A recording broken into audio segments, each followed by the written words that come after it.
Colors TV के serial मन्नत में नीतू ने मन्नत को घर से बाहर निकाल दिया है क्योंकि उसके ऊपर एक झूठा इल्ज़ाम लगा दिया।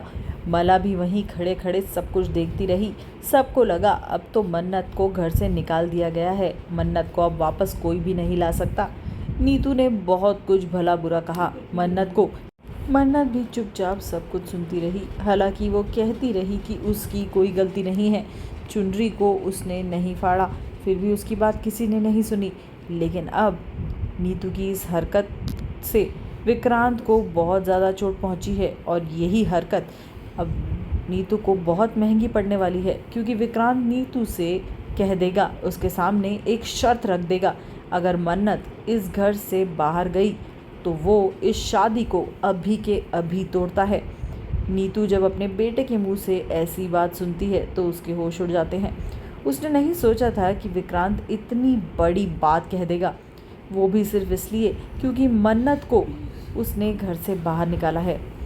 नीतू विक्रांत से ये बात कहती भी है कि आज इस लड़की की वजह से तू अपनी माँ से बहस कर रहा है और इस शादी को तोड़ने तक की बात कह रहा है। मला भी ज़ोर ज़ोर से रोने लगती है। वो समझ जाती है कि मन्नत के सामने उसकी कोई भी वैल्यू नहीं है।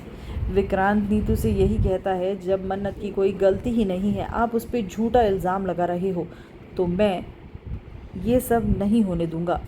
मन्नत यहीं रहेगी, वो कहीं नहीं जाएगी। मेरी शादी होने तक वो यहीं रहने वाली है, क्योंकि उसे ही शादी की सारी तैयारियां करनी है। अब नीतू के पास दूसरा कोई ऑप्शन नहीं बचेगा, उसे मन्नत को झेलना ही होगा। यही सब ड्रामा आप देखेंगे आने वाले एपिसोड्स में।